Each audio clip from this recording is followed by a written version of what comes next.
light to there we go. And it's another Sunday. Oh, I just forgot I didn't put my jewelry on. Oh well.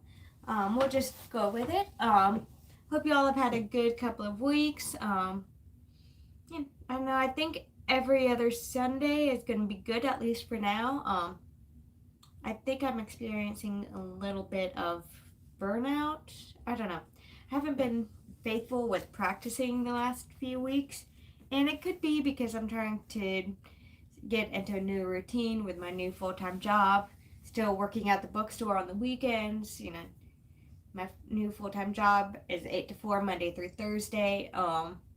Yeah, get up early, earlier than I really would like, but you know, get off, have some things to do, really play with the dog because he is pesty. He hasn't really seen me all day. But yeah, just trying to find this new routine, working 8 to 4 and then 10 to 6 a couple of days a week. It's just, I don't know. And then my teacher has been out of town the last few weeks, and I try not to be the type of person that when the cat's away, the mice will play, but this time I have been, unfortunately. So we'll just, oh well. It is what it is. I'm going to try to play catch up this week. But I mean, I practiced just not as faithfully as I should. But anyway, I picked the hymn for today not because I know it very well or it's super popular today, but because when I was reading Then Sings My Soul by Robert J. Morgan, Thomas Nelson published it.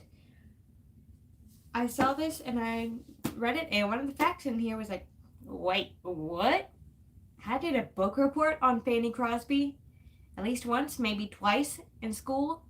Not college, like grade school. I think I did it in middle school, maybe junior high. I don't know. But I remember doing a book report on Fanny Crosby at least once.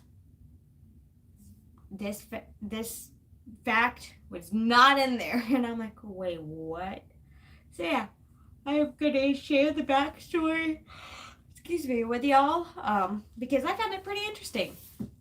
So, like I said, all my information is from Then Sings My Soul by Robert J. Morgan,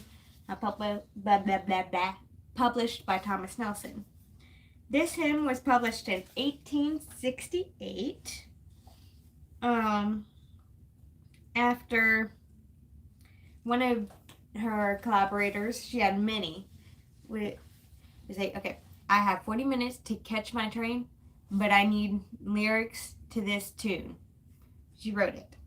And a lot of it actually stemmed from her own comfort, the comforting words that others told her when,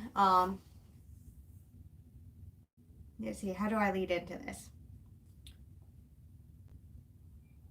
When she actually lost a baby. Fanny Crosby married on March 5th, 1858, to Alexander Van Alstyne. A year later, in 1859, that's when she had a stillborn baby. To this day, no one really knows if the baby that Fanny Crosby had was a boy or girl, if it was to term or not. But I mean, records show that there was a baby born to Fanny and Alexander Van Alstyne.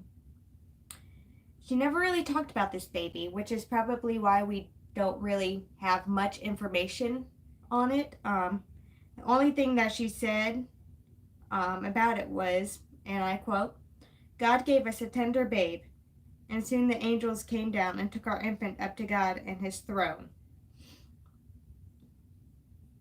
And even one of Fanny Crosby's, oops, I forgot to mute my phone. Oh well.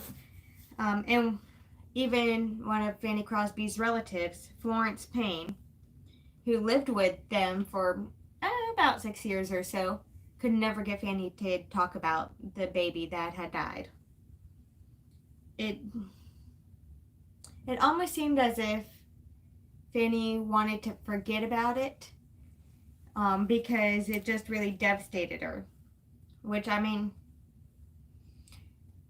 it's understandable. You lose a child, you lose something that was part of you, something that grew inside of you for 9 months, if the baby was to term. It's, yeah. But anyway, oh, come on. Sorry, my phone keeps going off. I'm going to mute that now. But yeah, so I found that fact interesting. Like, no one really knows what she had. It's not a well-known fact at all. But yeah, she did have a baby. And a lot of the lyrics in Safe in the Arms of Jesus was penned from the comfort that the Holy Spirit gave her and comfort that her family gave her.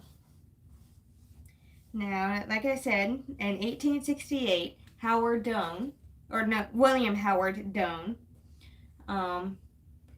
came up to her, told her, "Hey, I have exactly 40 minutes before I must meet a train for Cincinnati. See if this tune says anything to you, and then perhaps you can memorize it, commit it to memory, and write the words to it." And then he went ahead and hummed the tune,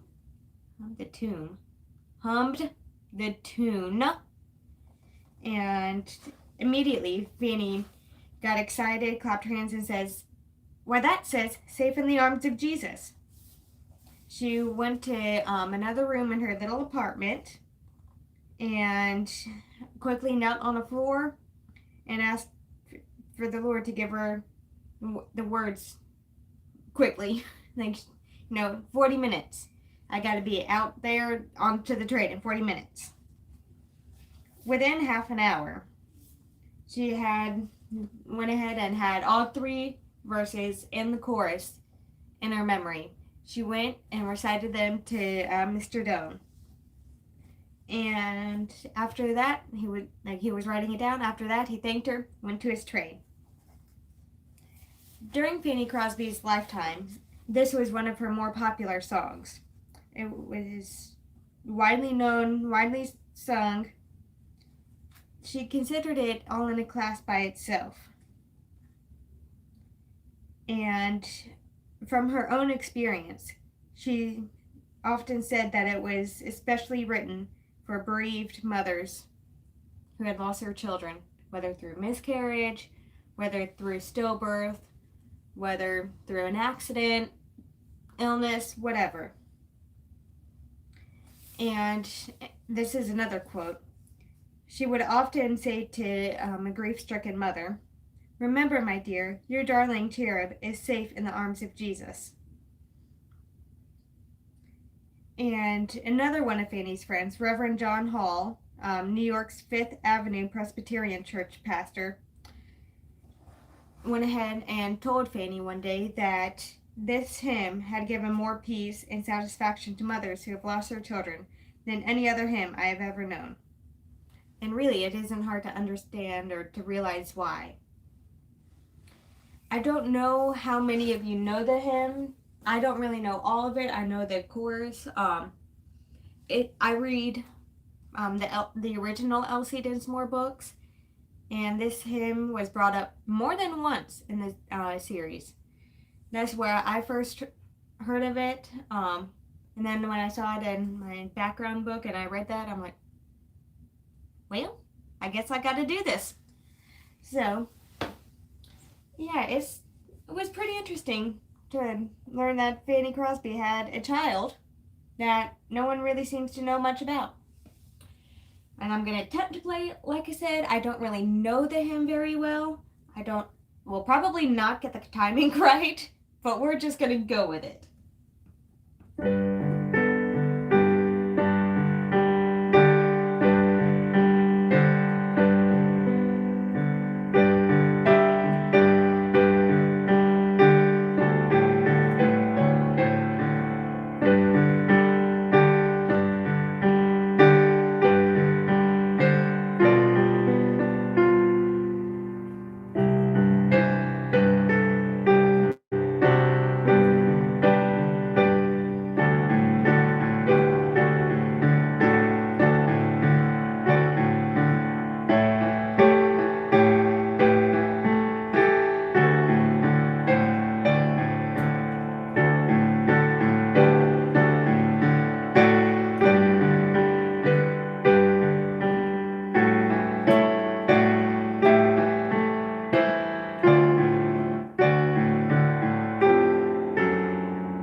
how I did because I looked up how to play it, looked up different YouTube videos, but then again, I mean, people can add flourishes, people can put their own spin on it, so I don't know.